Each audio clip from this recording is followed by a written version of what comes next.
Friend, welcome to my YouTube channel digital platform. आज के video में देखेंगे पटना हाई कोर्ट में जो भर्ती निकली है उस भर्ती के लिए आप अप्लाई करना चाहते हैं तो किस प्रकार से फॉर्म अप्लाई कर सकते हैं, मोबाइल से या फिर सिस्टम से, दोनों तरह से बताएंगे। क्रिया स्टेप बाय स्टेप देखने के लिए वीडियो में अंत तक बने रहिएगा तथा चैनल को अभी तक सब्सक्राइब नहीं किए हैं तो चैनल को सब्सक्राइब कर लीजिएगा, बेल आइकन को प्रेस कर लीजिएगा ताकि इस तरह की नॉलेजफुल वीडियो जब भी अपलोड हो तो सबसे पहले जानकारी आपको मिल सके। ऑलरेडी एक वीडियो बना चुके हैं जिसका लिंक आपको आई बटन में मिल जाएगा, तो उस पर क्लिक करके फॉर्म ऑनलाइन करने से पहले एक बार वह वीडियो जरूर देख लेंगे ताकि फॉर्म ऑनलाइन करने में किसी भी प्रकार के आपको असुविधा न हो। तो कुछ इस तरह से स्क्रीन पर आपको इसका जो ऑफिशियल पेज है वह दिख रहा होगा। आप स्क्रॉल डाउन करके नीचे आएंगे तो यहाँ देख सकते हैं कि तीनों पोस्ट का जो लिंक है वह दिया हुआ है। तो आप जिस भी पोस्ट के लिए अप्लाई करना चाहते हैं उस पोस्ट इस तरह से इसका जो रजिस्ट्रेशन का टैब है वह ओपन हो जाएगा। रजिस्ट्रेशन का टैब ओपन होने के बाद यहाँ देखेंगे तो आपको न्यू रजिस्ट्रेशन का एक टैब मिलेगा, इस पर आप क्लिक करेंगे। जो रजिस्ट्रेशन डिटेल का फॉर्मेट है वह ओपन हो चुका है।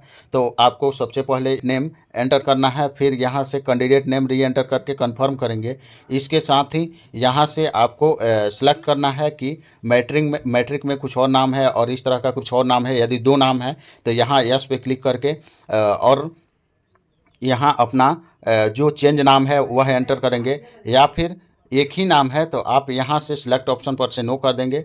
यहाँ से अपना फादर्स नेम एंटर करेंगे, फिर मदर्स नेम एंटर करेंगे, फिर आपका जो जेंडर है वह जेंडर सेलेक्ट करेंगे। इसके अलावा यहाँ यदि आप बिहार के निवासी हैं तो यहाँ से यस पे सेलेक्ट करेंगे। कैटेगरी बताएंगे कि आप डिसेबिलिटी कैंडिडेट है तो यहाँ से यस करेंगे और यस करके जानकारी देंगे या फिर नो करके आगे बढ़ेंगे। इसके साथ ही यदि आप गवर्नमेंट अप्लाई है तो यहाँ यस करेंगे और यस करके जानकारी देंगे या फिर नो करके आगे बढ़ेंगे। इसके साथ ही ऑलरेडी आप पटना हाई कोर्ट यस करेंगे और उसका जानकारी देंगे या फिर नो करके आगे बढ़ेंगे। इसके साथ ही यहाँ आपको जो मैट्रिक सर्टिफिकेट के अकॉर्डिंग जो आपका डेट ऑफ बर्थ है वह यहाँ क्लिक करके और कैलेंडर के माध्यम से सेलेक्ट करेंगे।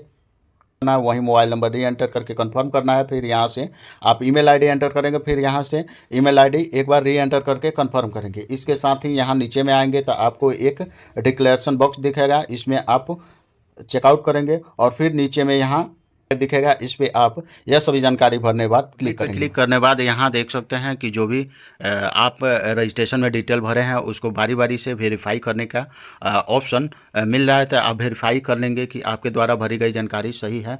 यदि सही है तो यहाँ ओके पर क्लिक करेंगे, या फिर कुछ गलत है तो यहाँ कैंसिल पर क्लिक करके फिर दोबारा भरेंगे।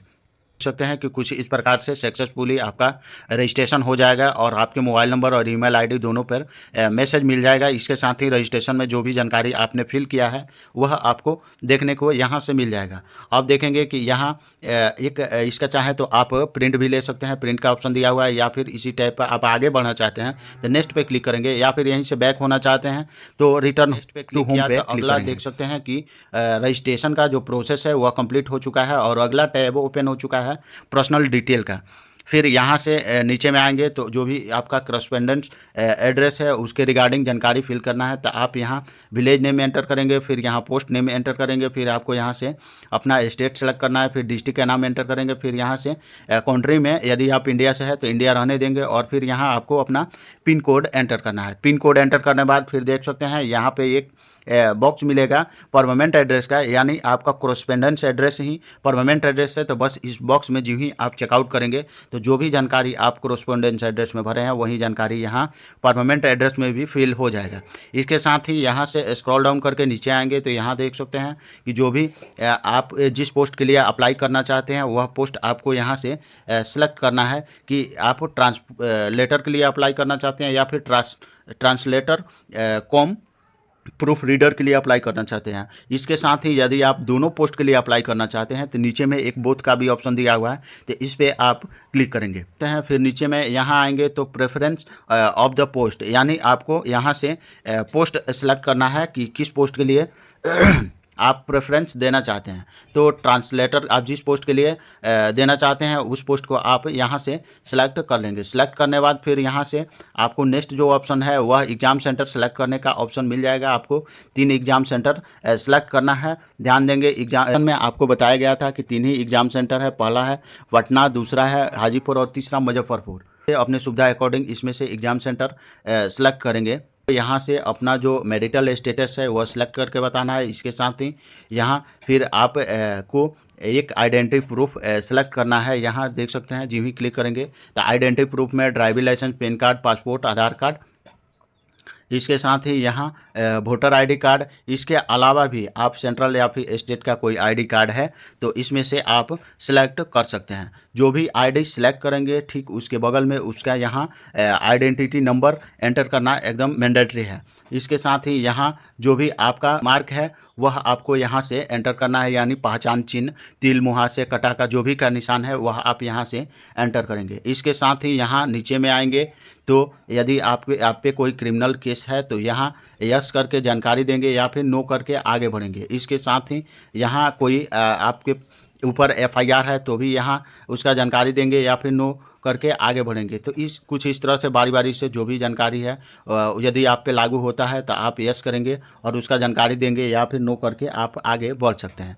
यह सभी डिटेल फिल करने के बाद ठीक नीचे में आएंगे तो यहाँ एक सबमिट का टैब दिखेगा और इसके ठीक बगल में एक बैक का टैब दिखेगा। यदि कोई भी जानकारी आप को गलत लग रहा है तो बैक करके आप पुनः भर सकते हैं या फिर आगे के ऑप्शन पर बढ़ना चाहते हैं तो सबमिट बटन पर क्लिक करेंगे तो देख सकते हैं कि अब जो अगला टैब है एजुकेशनल डिटेल का वह ओपन हो जाएगा। तो यहाँ सबसे पहले आपको मैट्रिकुलेशन रिलेटेड यानी 10th की जो जानकारी है वह देना है कि आप जिस भी स्कूल से पास किए हैं उस स्कूल का नाम यहाँ पर एंटर करेंगे। फिर यहाँ से आपको अपना बोर्ड का नाम यहाँ एंटर करना है। फिर यहाँ से पासिंग ईयर सेलेक्ट करेंगे और जो आपका स्कीम है यहाँ से देख सकते हैं कि परसेंटेज बेस आपका सर्टिफिकेट है कि सीजीपीए है कि एसजीपीए है, जो भी है वह यहाँ से आप सेलेक्ट करेंगे। सेलेक्ट करने बाद सेम उसी प्रकार से आपको इंटर की जानकारी यहाँ पर देना है। सेलेक्ट करेंगे कि आपका स्ट्रीम क्या है, यानी आप आर्ट्स से इंटर किए हैं, कॉमर्स से किए हैं, साइंस से किए हैं या फिर अदर सब्जेक्ट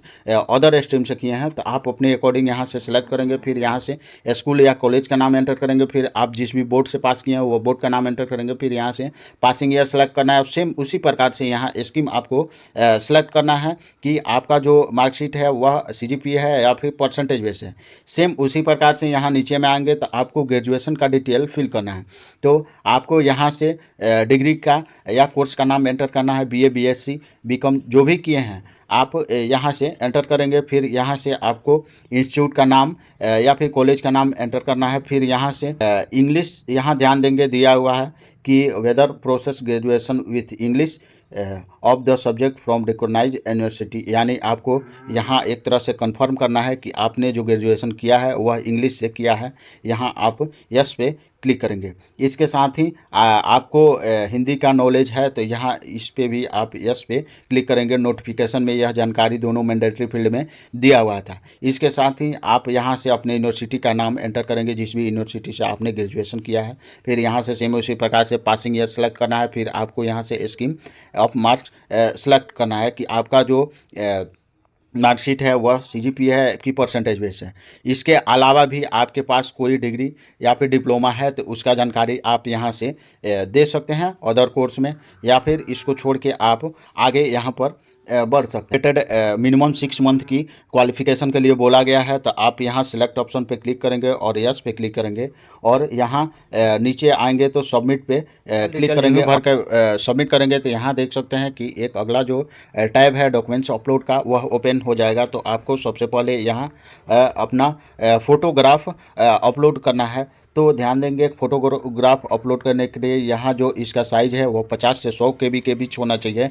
इसके साथ ही यहाँ फॉर्मेट का नाम दिया हुआ है कि जीपीजी, जीपीईजी और पीएनजी, इन्हीं तीन फॉर्मेट में आपका फ़ोटो है तो अपलोड होगा या फिर अपलोड नहीं हो पाएगा। सेम उसी प्रकार से यहाँ सिग्नेचर रिलेटेड जानकारी दिया हुआ है कि सिग्नेचर का जो साइज़ है वह 10 से 20 KB के बीच है और इसका भी फॉर्मेट जीपीजी, जीपीईजी, पीएनजी है तो आप आसानी से अपलोड कर सकते हैं। इसके साथ ही मैट्रिक का जो मार्कशीट है वह यहाँ से अपलोड करना है तो और इसका भी साइज़ है वह 50 से 100 KB के बीच है और फॉर्मेट सेम रखा गया है तो भी अपलोड हो पाएगा। सेम उसी प्रकार से से यहाँ मैट्रिक का मार्कशीट अपलोड करना है और साइज इसका भी सेम है। सेम उसी प्रकार से यहाँ ग्रेजुएशन का सर्टिफिकेट अपलोड करना है और इसका भी साइज जो डॉक्यूमेंट्स का है वह सेम रखा गया है। इसके बाद आपको यहाँ से ग्रेजुएशन का मार्कशीट अपलोड करना है और इसका भी जो साइज है वह सेम है। इसके बाद यहाँ से आपको डिप्लोमा का जो 6 मंथ या फिर 1 ईयर का जो भी आपके पास सर्टिफिकेट है उसको भी यहाँ से अपलोड करना है। इसके अलावा आइडेंटिटी प्रूफ सेलेक्ट किए हैं उसको भी यहाँ से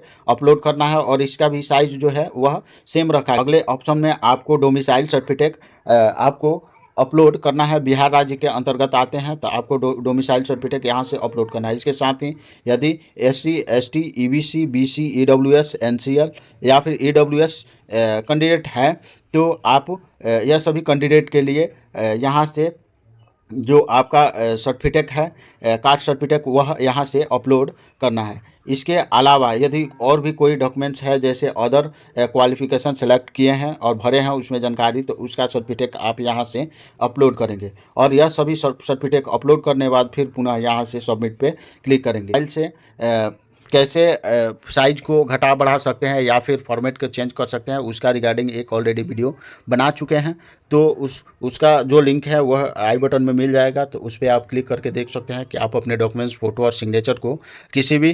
फॉर्म में अप्लाई करने के लिए किस प्रकार से साइज और फॉर्मेट चेंज कर सकते हैं। क्योंकि जो भी आपका डॉक्यूमेंट्स अपलोड हो जाएगा कुछ इस प्रकार से उस डॉक्यूमेंट्स के सामने इसका जो पिक्चर है वह यहाँ से शो होगा तो आप बारी बारी से मिलान कर लेंगे कि जिस डॉक्यूमेंट्स को जिसके सामने बोला जा रहा है उसी के सामने आप अपलोड करेंगे। देख सकते हैं कि जो भी आपका डॉक्यूमेंट्स अपलोड हो गया है और यह फाइनल स्टेप है तो इसमें जो भी अभी तक जानकारी भरे हैं या फिर डॉक्यूमेंट्स अपलोड किए हैं वह सभी जानकारी यहाँ पर शो होगा। स्क्रॉल डाउन करके और सभी जानकारी मिलान कर लेंगे। मिलान करने बाद फिर यहाँ से आपको एक डिक्लेरेशन बॉक्स दिखेगा, इसमें आप चेकआउट करेंगे। देख सकते हैं मेक पेमेंट का ऑप्शन दिया हुआ है तो इस पर आप क्लिक करके और पेमेंट करेंगे। पेमेंट जब आपका सक्सेसफुली हो जाएगा तो यहाँ फिर आपको एक टैब दिखेगा प्रिंट प्रीव्यू का, इस पर आप क्लिक करके और इस का जो रिसीविंग है उसका प्रिंट आप ले सकते हैं। इस तरह से जो भी इसका पटना हाई कोर्ट द्वारा वैकेंसी निकला हुआ है उसका फॉर्म आप आसानी से कुछ इस प्रकार से बिना गलत किए हुए भर सकते हैं। आई होप कि मेरे द्वारा दी गई जानकारी को समझे होंगे। मिलते हैं इसी तरह की नेक्स्ट नॉलेजफुल वीडियो में। जय हिंद।